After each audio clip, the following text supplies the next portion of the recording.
On May 29, President Bola Tinubu would have run a full cycle of 1 year in office. The first anniversary provides the opportunity to take a look at the state of the nation on the watch of President Bola Tinubu and reflect on the journey so far. Tinubu came highly recommended for the job, having superintended over Lagos State, which is one of the largest economies in Africa, as governor for 8 years.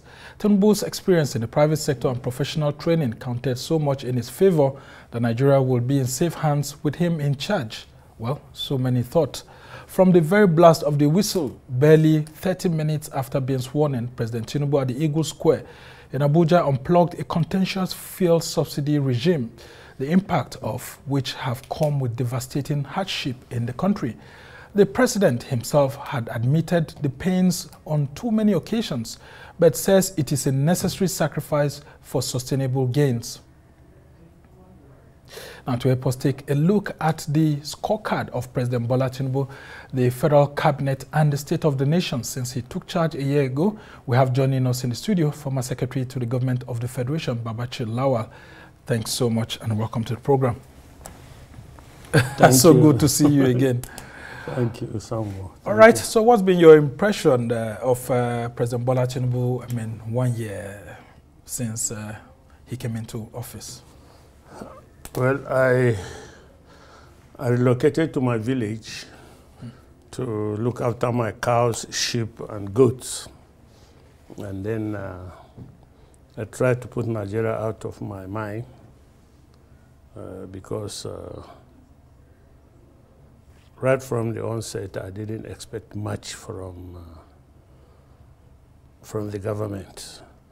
Seeing the manner in which they appropriated the power and seeing their justification for it, and I felt that I was not interested in developing hypertension for people that have no interest or the generality of Nigerians at heart by what they do. So I felt it better to relocate to where I'll be insulated from all that's going on in Abuja. Yeah, that is going on in Abuja. Could it be because you lost out of the power game, actually? And including the candidate you backed? No, President Tinubu was your friend. You were his ally until you decided to break ranks and then support Peter Obi. So could it be because you were defeated? I don't think that's a charitable way to put it. Okay. I've said it time without number that I did not believe they won this election. I'd said it before the election that they were not going to win the election. So I did not consider myself or the people I had supported as having lost. I was not involved in any power game that I would lose. If I was interested in power, I would have stuck to the Tinubu ticket. So I don't consider that we lost. In fact, given the reasons why I took the positions that I took, I'm confident and that I've been justified for the position that I took. I felt victorious because all I had said would happen if the Muslim zone ticket says through is happening, even with a lot of gusto. So I'm vindicated, and other things that have been exposed in the process of their trying to grab power, as he said, and run with it, has exposed the strength and weaknesses of the various segments of the Nigerian society.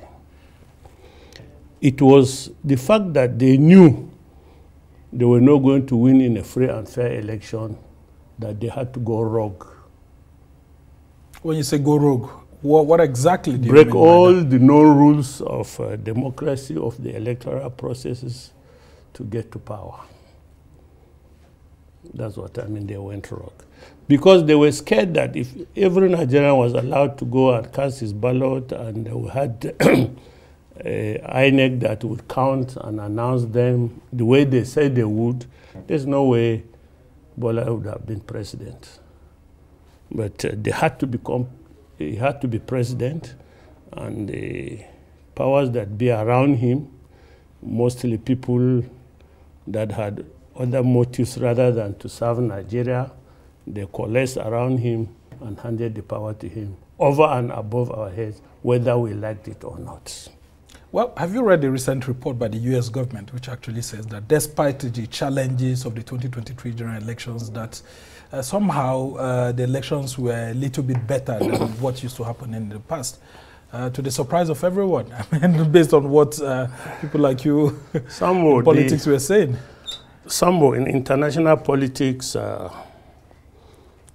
most times you want your own man there. You want somebody you can tweak to do your bidding. And you think that President Tinubu this government, not just President Tinubu, this government, a lot of them, a lot of the ministers, for example, are residents from the United States of America. Most of their families are there. Some, I understand, have even dual citizenship. You know, so it will serve America's interests very well if such people take over Nigeria. So what would you expect America to do? Interesting submission, but I'm very much interested in your overview of the federal cabinet. Having been the secretary to the government of the federation before, there are different parameters for assessing ministerial performance. Let's start with how ministers under Tinubu, for example, in 1 year could be assessed. Under former President Buhari, when you were there, what are the sort of parameters you use, and do you think that it's being used similarly? Well, I wasn't involved in appointing ministers for President Buhari, though I had influence enough to put in 1 or 2 words, but I didn't have much say in who becomes minister or who would not be a minister. It is up to the president to choose the people he thinks will deliver on the mandate, will deliver on his own view of what he considers the government should do. So you are known by the friends you keep. So this government has assembled a cabinet that, if to quote somebody I read today, that are going to practice the Emile Locon economics. It is my turn. It is my turn economics. Okay. He says it's his turn.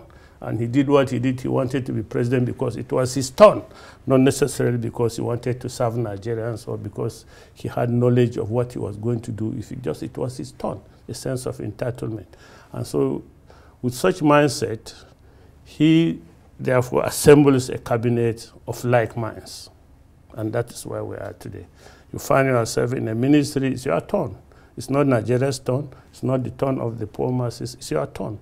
So it's a self-centered government of individual interests. That's how I see it. But in terms of parameters for assessing ministerial performance, how does the office of the Secretary to the Government of the Federation assess ministers in this instance, for example? The Secretary to the Government of the Federation office is the Secretariat for Political Appointees. So depending on who the president is, or depending on who the Secretary to the government is, ideally, the Secretary to the government is, in Buhari's time, they used to call me the head boy.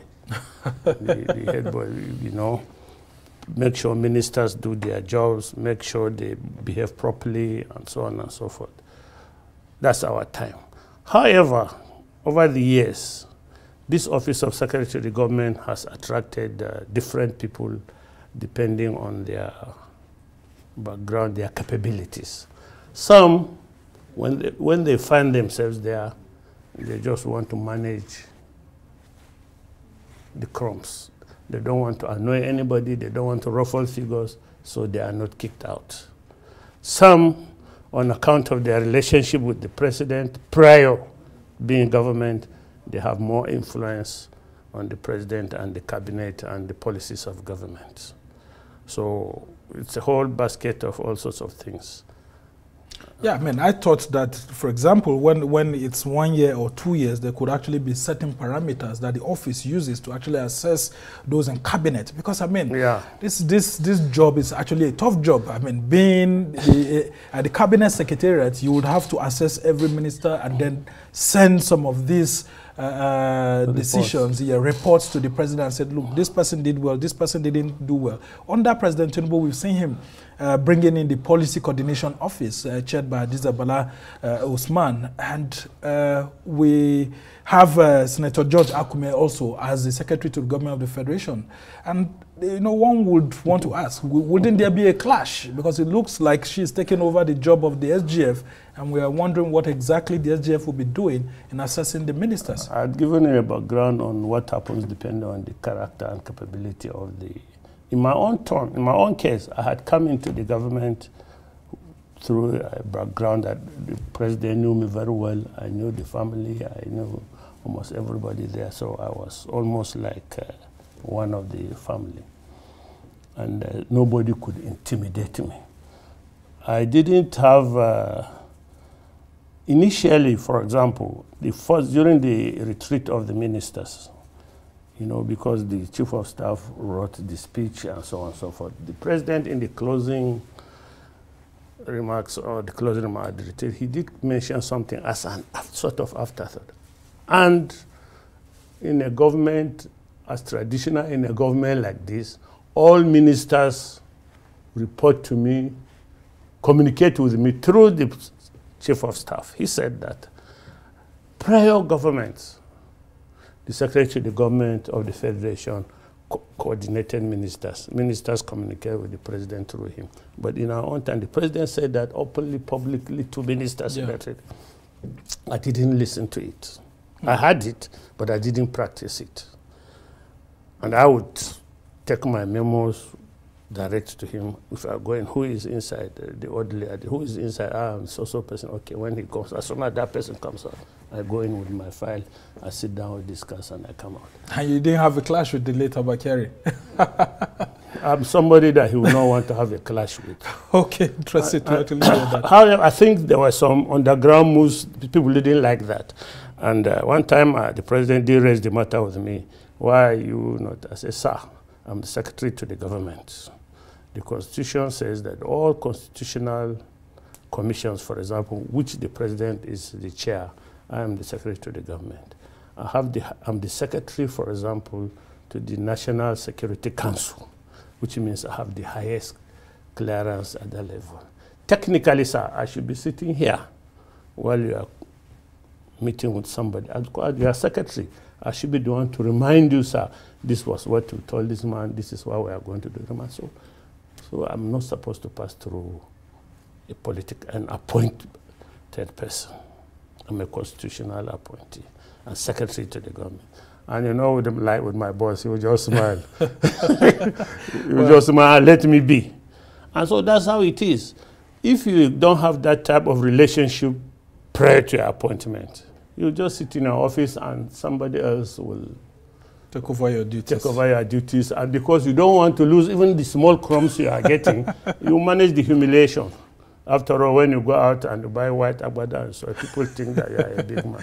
All right. That's it. Very interesting submission you've got there. Yes. Now, let's talk about some of the policies that Tinubu has brought in place since May 29 last year, beginning with the very first one, which you have always been kicking against, the fuel subsidy.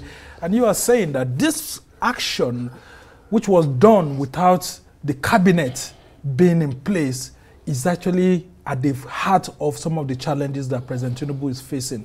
I mean, you mentioned that in previous interviews. Can you expatiate on that? Well, it's a subject that is worn out by me. Yeah, no, I mean, what could have been the difference if there was a cabinet in place? Almost every commentator that x-rays Nigeria's current problems would trace it to that event. I've read so many people that I respect. Of course, there are paid goons who spin it the other way around. You see, government is collegiate. I say this. We are running a presidential system, but government is collegiate because no one man can do it. That is why the Constitution made room for ministers of different agencies. I would have thought that a policy like this will be tabled. Doesn't matter where it originates from, wherever the policy originates from. It ought, for example, originate either from the Minister of Planning or Minister of Finance, or probably the central bank governor or vice president who is in chairman of the Economic Council, or something like that. A memo should have emanated from such similar organizations to the Federal Executive Council through the president. And then they will debate it, analyze it, and have a holistic view of it. Now, consequences will arise. Now, it is the duty of the government to find ways of mitigating those consequences if they are negative. Also, if the consequences are going to be positive on the system, it is the duty of government to find ways of enhancing those positive consequences of the system to maximize the returns on it. At the time this policy was taken, none of such people were in place. Yeah, but could it be that he had a technical team before coming to power on May 29? Because there are some who are saying that he was receiving lots of briefings from friends, technocrats and others, although there was no formal transition team that we could say that could have maybe thought out that, like former President Buhari did with the Ahmed Joda Committee, which handed him documents after proper research and all of that. Yeah, he didn't have that. I always say this, I'm sorry to say this, but I'll repeat it. The personality of Ashwaji Bola Tinubu is that I know it all. It's his character flaw. He knows it. He's smart. He thinks he's smart. He's intelligent. They call him master strategist. And from my own personal knowledge of him, that was what drove that possibility, that outcome, you know. And now it has shown that he has failed in his ability to, in his evaluation of his own capabilities in taking such huge decisions. If he had that competence, and if this cabinet has the competence, even after he has done that, they have had sufficient time to work out mitigating strategies. But if they have, or if they had the inclination to do it, we have not seen the consequence of that mitigating strategy. Yeah, and former Governor Nasir El-Rufai is saying that the government is still paying fuel subsidy. I mean, it's running close to about 600 billion naira per month, and people are wondering, so what was the subsidy removal all about? I, for one, for example, didn't see where the subsidy was to start with. I didn't see why it was. But do you think that the government is still paying subsidy? Do you agree with I'm not in government. I said I relocated to my village to avoid... Yeah, but I mean, you still have friends around here and there. For somebody who was close to, you know, President Tinubu, to, I mean, Nasir El-Rufai, coming out to come and say that, and the presidency hasn't really fully denied that. Well, so we take Nasir for it, we take his word for it. Then that means they are still paying subsidy. If Nasir said that, and you believe what Nasir says... no, well, I'm actually just saying we take it for it. We take it for it, but who is paying? Who is collecting the subsidy now? Who is he paying the subsidy to?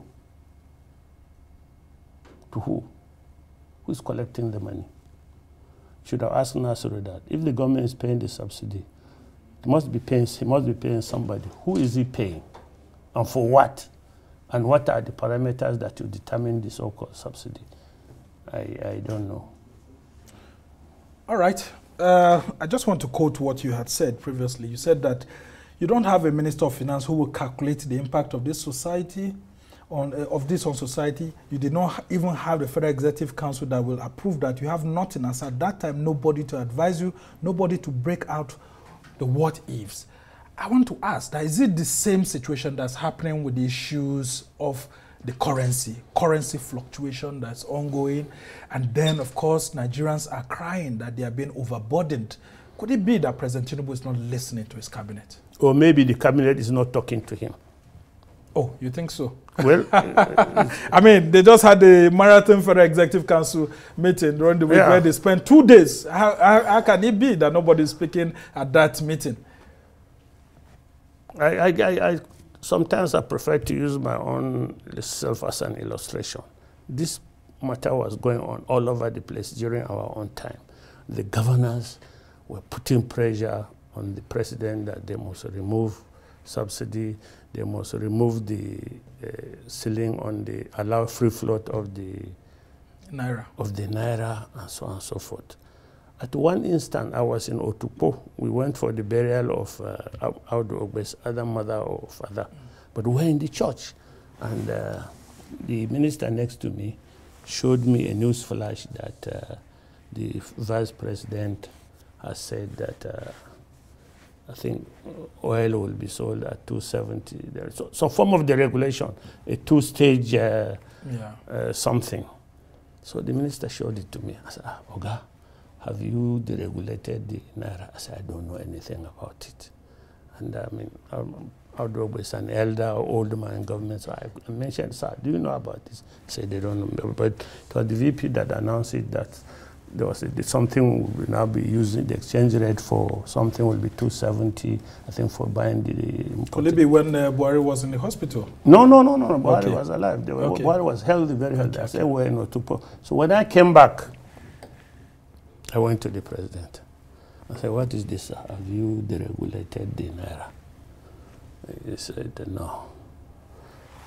And he didn't say, so where did this come from? He said, well, I'll find out. And the vice president was the chairman of the Economic Council. Yeah.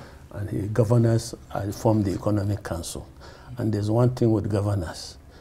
In our time, I stopped attending the Economic Council after some time because I didn't see value in it.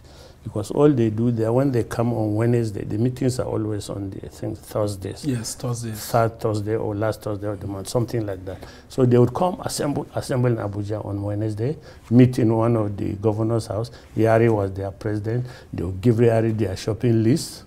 Usually, the chairman of the council. Yeah, usually federal government is sitting on state revenue here. Usually federal government is doing this with our money. So get our money out for us and things like that. So when we go to it's always about that. So about more revenue for the state, more this. So I suspected that maybe because, and the VP was their chairman, and the VP was a gentleman. He has a tendency of being soft to the governor. So I thought that was, so that's why I took the president. Now, after some time, I ran into my friend Okorocha, the president, the chairman of the Progressive Governors Forum. Yeah.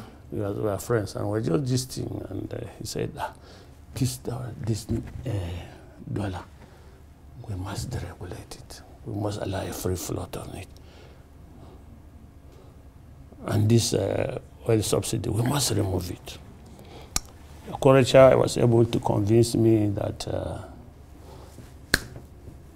it's worthwhile doing it. Now, as I said, I gave you the background of the governors. When I was coming here, I did some rough calculations. We are now, I think, getting 1.2, 1.3 million barrels per day at an average of $82 per barrel. That will give you close to $3 billion per month. Now, that is government money, which they repatriate through CBN. Yeah. And when you go to FAC, you exchange that money in naira. So the higher the value of the dollar, the more naira they have to share. You know, that is happening like right now. So the governors go home with trillions, billions, more billions to go and spend. Yeah, feeling much happy. Happier. Now, the problem is that, like I went now, I told the president, I said, sir, this is the scenario. The more naira we have per dollar, the more there is money to share. And we spend in naira. So the more we have to spend on Nigerians. The problem now is how to make sure this money is spent in a manner that boosts the economy, in a manner that mitigates the effect of the high exchange rate.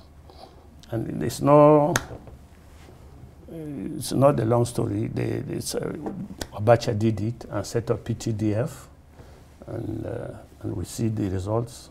People were happy, things were moving fine. Till today, you move around, you still see PTDF projects. Yeah, PTF actually. P also, PTF. P also. Under Jonathan. Is it Jonathan? Okay, under Jonathan, yeah, did the same thing. So it is what you do with the extra revenue in terms of Naira that matters. If you give it to the governors, I suspect what they will simply do, go to Usetu, Zone 4 and change it into law. Well, the bureau de change. Actually, that's the challenge. The governors don't have the mindset that they are part of the total economic system. Well, President Tinubu has been appealing to them, actually, that now that the governors are receiving more revenues as a result of FAC allocations, that they should act more, because people are getting poorer by the day in the states and all of that. But they say it's their money, and they choose to do whatever they want to. That is it. They don't seem to think that they are part of the solution to the economic problems of Nigeria. The governors don't think so. You share money, and the fact is their own money. Okay, as we try to round off this segment, talk to us about this 48-man federal cabinet, though it's 47 now because of the humanitarian minister who was suspended. But she's still a minister. Well, she's still a minister, technically, so we can still say 48. Yes. Now, this is the largest in terms of our governance system in Nigeria since 1960. How come people are complaining that they are not feeling the effect of this? Could it be? Because, President Tinubu felt that having a large cabinet, he could be able to reach out to more Nigerians. How come the complaints have increased more? It's the Emelokun effect. It's the Emelokun effect. What do you mean by that? Emelokun effect, it is my turn. It's not for me to share with anybody, it's my turn. There are 48. They are chosen because of the Emelokun philosophy. So it's my turn. So if I find myself as a minister of humanitarian affairs like Beto Edu did, I will do what Beto Edu did. It's my turn. The money comes, it's my turn. Well, everybody you have the president to actually discipline them, especially during cabinet meetings. Yeah, president who is also there on Emelokun, the architect of Emelokun. So, is that an accusation that the president is doing the same thing? Is that what you're saying? The president, you brought up the matter of president calling them to order, and he has not called them to order. And the box stops on his desk. And he is the architect of Emelokun. He says this is his turn, Emelokun. And he goes there with that philosophy, appoints people, only he knows the criteria. Ministers that up till today, some of them, we've not seen them on television. We have not heard them on newspapers. The other day I was on one platform where they say Minister of Youth. I think there's a Minister of Youth. Yes, there are two of them actually, a substantive minister and Minister of State. So they say they doesn't even have somebody they call it Twitter handle. This is a platform, or this is a platform where youth engage. I was reading one of my close friends on a Twitter, on one social group, was lamenting. Minister of Youth doesn't have a Twitter handle. You know, so what are they doing? There's another minister, well, of course, my sister, of course. I like her, I used to like her a lot. I don't know what she's doing. Which of them? There are so many ministers we don't know. Even the ones that should be on the paper every day, defending government policies, propounding government policies. You don't hear them. Every day. Yemi Edo is quite a competent person. But by nature, he's a result person. He's not an extrovert, to say. But he has a ministry where he should be an extrovert. Because everything revolves around the economy. Yeah, and they've been collecting more loans every now and then. And people are asking questions. These loans should not be spent on us. Suddenly, here we are taking $500 million loan to support the dollar. It's not discussed because they don't tell us in advance. It should be in the public domain. People will discuss the pros and cons of it, build a consensus before you go into it. But everything is like a secret society. Suddenly, it's up.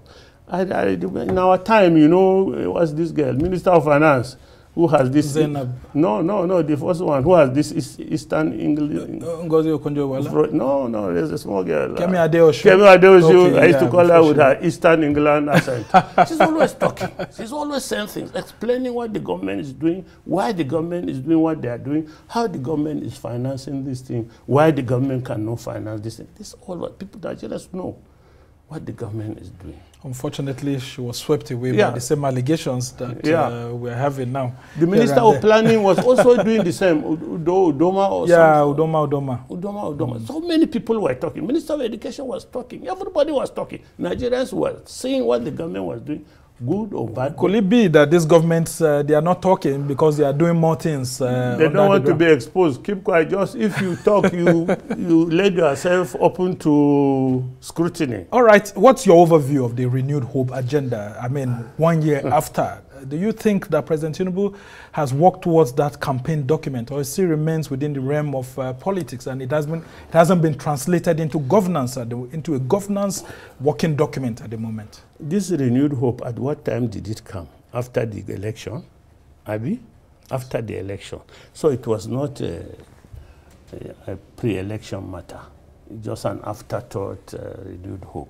What does it mean? We were not told. What are the metrics by which we will judge its success? We were not told. If it had been an issue during the campaign, part of the manifesto, he would have been forced. In any case, he didn't want to. He didn't attend debates. He didn't want to. So we didn't know what this government campaigned on.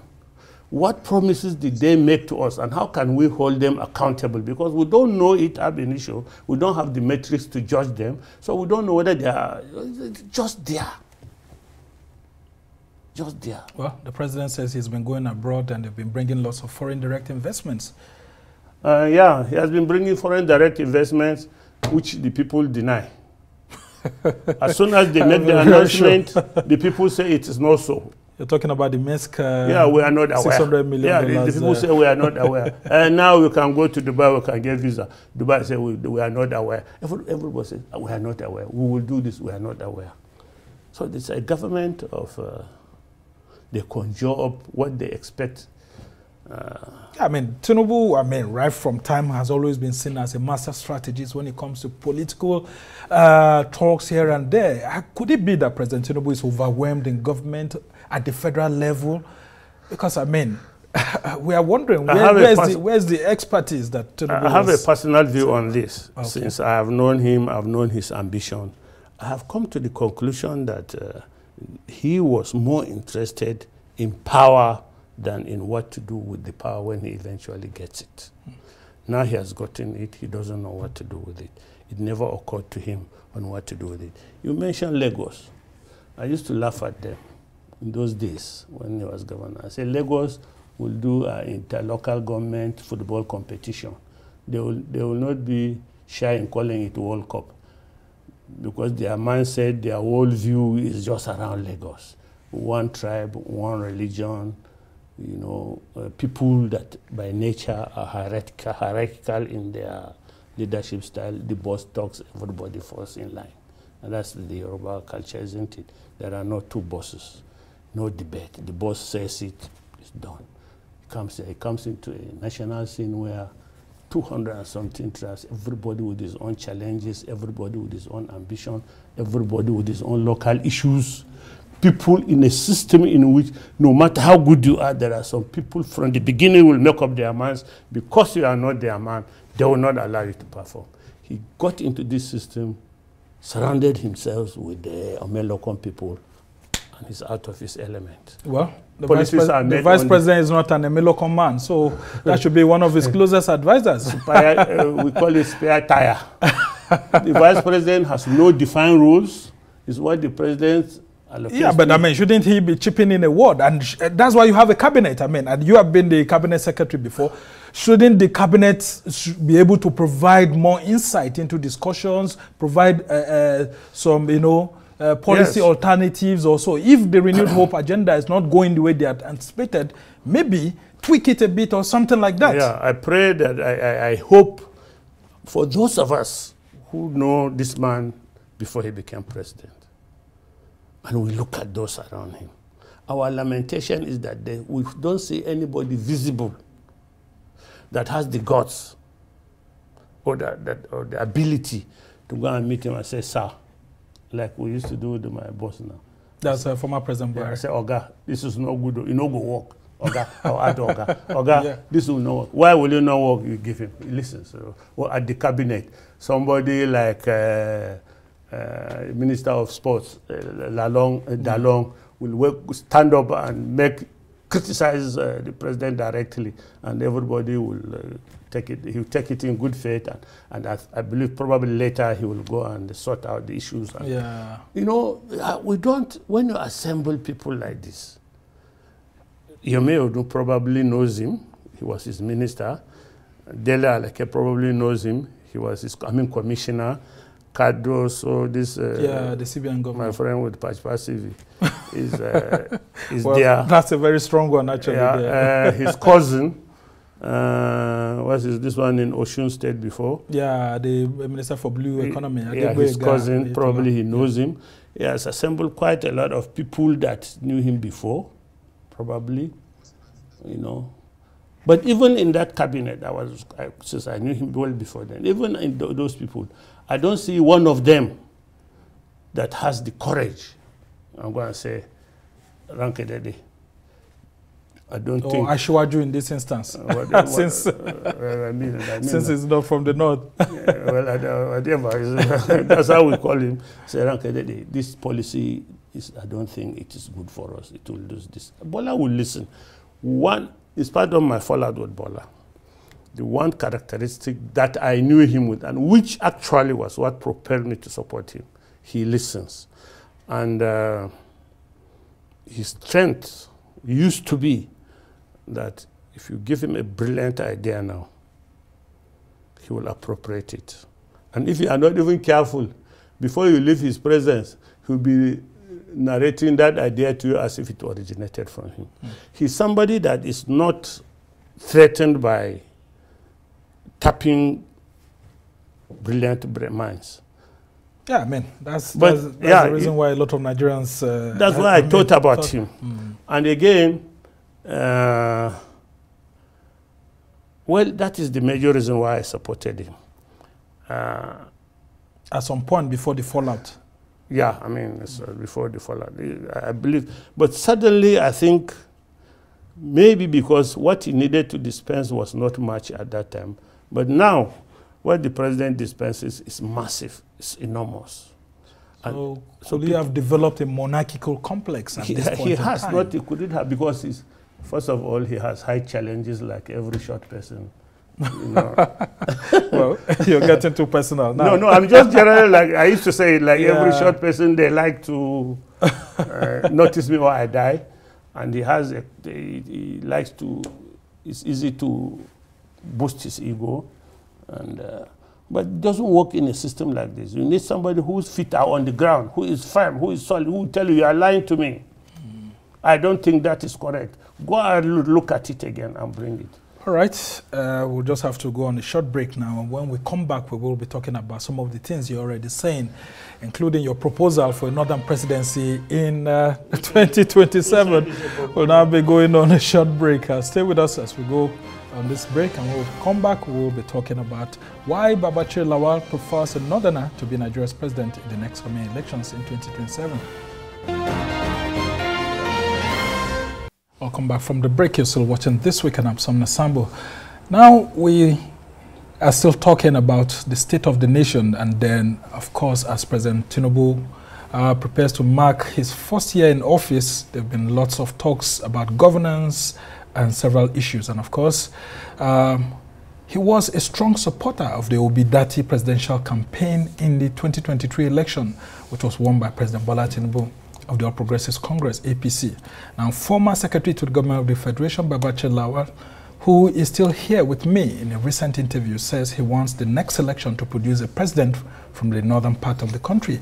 This is just about a year after he supported Peter Obi from the south as president. What has changed? Well, the Adamawa State-born politician is still here with me, and he's strongly canvassing a northern presidency to replace his former political ally, President Tinubu, in 2027. And of course, he wants to explain why he refused to support a northern candidate in Atiku Abubakar in 2023 when he had the chance. All right, so good to still have you here. Why do you prefer a northerner in 2027? And what happens to your good friend? I mean, Tinubu, are you giving up on him so quickly? Shouldn't you be providing solutions for President Tinubu if he is going wrong? Well, Samuel, politics is dynamic, it's not static. And as the saying goes, a day can be a century in politics. Yesterday, between yesterday and today, there can be seismic changes in positions of political issues. Now, I was one of the, early on, long before issue of Southern president came, for reasons best known to me, I went around the South, met some key political figures, important people. I told them, I said, it would be good for Nigeria to produce a Southern president. And I said, for example, some of these insecurities, where the headsmen are roaming around, intimidating people, terrorizing people on their farms, kidnapping, and so on and so forth. When you accost them, their literate mindset tell them that this is our government. Nobody can do anything for us because the president is Fulani. Even though me, being in government, I knew that Buhari will never condone that type of thing. He never does. But the illiterate on the street, you know, extrapolates on all those things. And of course, when you arrest him, the next thing is that one senator who is a Fulani man like him, who is maybe from his village, will phone the police, release this, and it gives them the impression that they're sellable. They are free to do what they want. So my thinking was that if a president comes from somewhere else and removes this assumed cover from them, things will go down. Everybody will find his level. That was one of the reasons why I went around. I met quite a number of former presidents. I sold the idea, and everybody said that's a good idea. You know, when I was president, you remember I did this, I did support this. And in any case, equity and justice.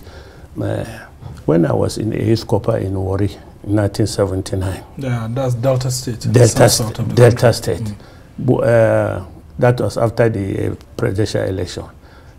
There was nowhere we could drink water as translations, because they would say, you northerners, you produce an illiterate headmaster to be president. There was nothing, AG, Action Congress, whatever they were. There was not Action Group. Action Group did not throw at us. That was in the 60s. Everybody was attacking us. We produced a president, because in those days, every northerner was Shagari son.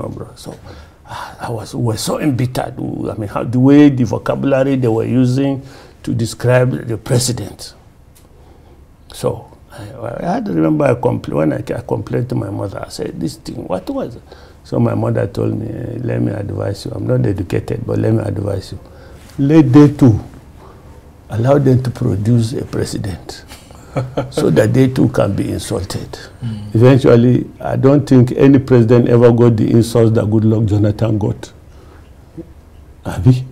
So in the way, there's a balancing act. It's the way it says that if it is bad president, every segment of Nigeria can produce a bad president, has the capability.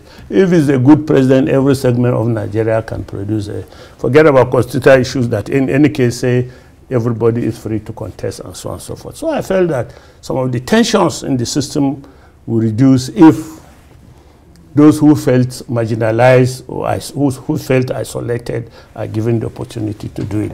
We too should do and sit down and watch and see how they do it. If it is good, we are beneficiaries. Yeah, I mean, but very quickly, because of time, as we try to talk, so this North-South politics keeps coming up, and that's why I'm asking, why you, I mean, now, the Southerner is just one term, and he's entitled to another term. So why will you be advocating for a Northern presidency in 2027? I'll tell you why. Now, the North is so... Before then, we were disadvantaged in terms of economic prosperity, educational prosperity, insecurity. We were the most traumatized in these areas. We were the most deprived in these areas. Now, this one comes in again.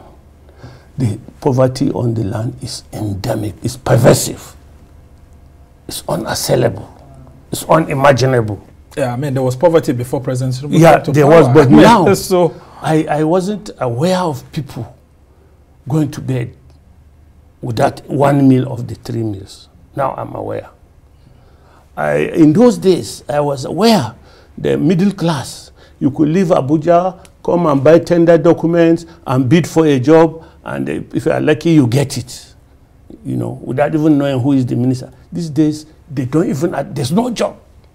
No contracts are going on. So how does having a northerner solve that kind of problem? We are so impoverished that we cannot risk another government that will treat us the way this government is treating us. Yeah, I mean, so how does a northerner becoming president actually solve that problem? First of all, it would actually happen under northerner too. First of all, if you know the environment, you know the condition of your people.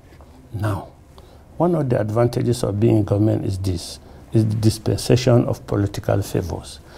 I know almost all of us, those of us that used to be around Bola Tinubu, both the leaders and the elders, all their children are now in government. Even those that are not in government, all their children are now having executive positions in government because they know the president, because the president is Yorubas. Most of the Jewish ministries, parastatals, are owned by Yorubas who have employment capabilities, customs, immigration that employ hundreds. Well, the same things were said against your former boss, former President Buhari. Yeah, that, I mean, everything was full of Fulani and all of that. So if that is the way Nigeria chooses to run itself, we should also, we've now given the opportunity to the South, so it's our turn to get another one. And again, wouldn't your friend Peter Obi be disappointed in you? I mean, having supported him, because I mean, you would have read the headlines where Atiku Abubakar said that he may support Peter Obi in 2027. That's Atiku. I didn't join politics because of Peter Obi.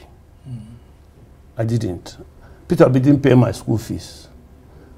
I was not going to be a beneficiary of Peter Obi's government either because I consider myself above. Well, you could. No. I might decide. I mean, if you had won, I decide. I decide whether I will accept or not. I mean, so I had bet on my man, I will not. Someone like Nasser El-Rufai said he wasn't going to be in Bola Tinubu's government. But later on, it was thrown to him and he accepted. I am not Nasser El-Rufai. I am bidding. All right. So I realized that if the North will destroy it, will be completely annihilated if this government continues the way it is. Babachi Lawal, don't you believe in equity? That if a northern president could do 8 years, that a southern president is also entitled to 8 years. Now, so that your friend Bola Tinubu exactly 8 years. And the same Bola Tinubu, before he came, that where we had a pleasure, where we said a Christian and a Muslim should beg the ticket, decided that that is not equity, it's irrelevant now. So why, on what grounds is he going to claim 8 years,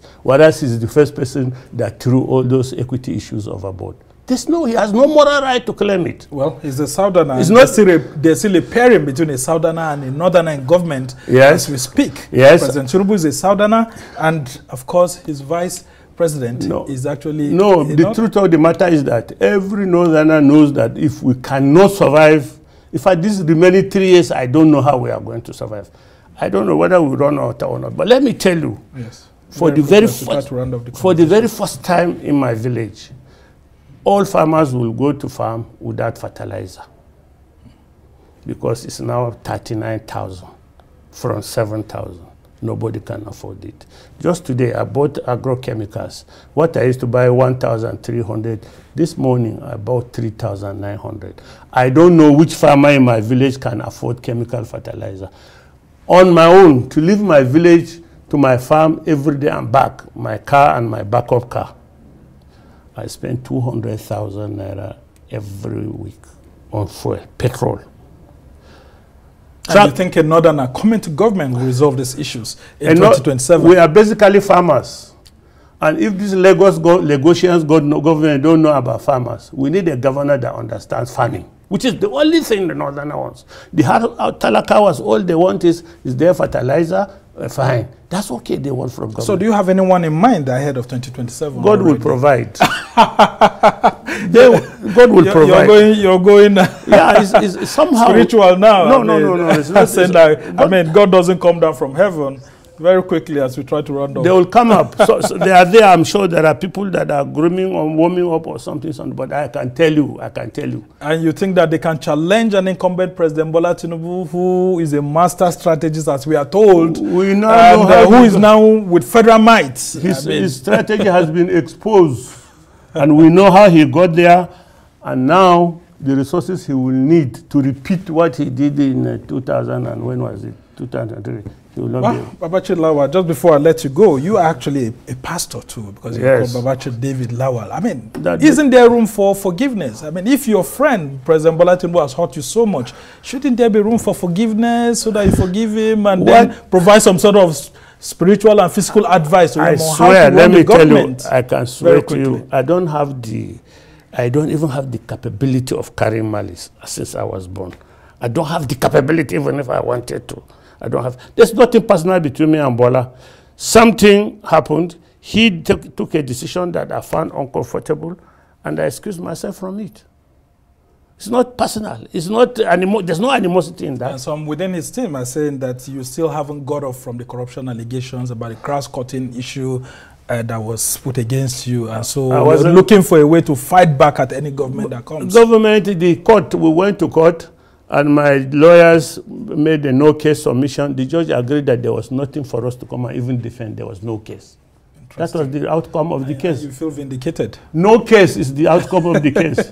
So we couldn't defend. They said there's nothing to defend, so we went home. All right, just learn to see when you can provide some advice to your friend and former political ally, President Bola Tinubu. I'm not Omeluko, no. He was not my political ally. I'm not Omeluko. I'm a fair and you were under ACN together. Of course, no, I was not in ACN. That even your family member, Boss Mustafa, benefited from his government. Boss was in ACN. ACN, and then of course... I was in CPC, then APC. Well, we must thank you so much. Babachir David Lawal is a former secretary to the government of the Federation, and he has been helping us to understand the mindset behind some of the policies being taken by President Bola Tinubu. And of course, as a former cabinet secretary, he has helped us to understand what actually goes on. And in his own estimation, one thing I can take away from this interview is that it looks like some of the ministers are not speaking to their boss when they find themselves in the federal cabinet. People who can challenge the president's ideas, and we hope that this is not the true situation.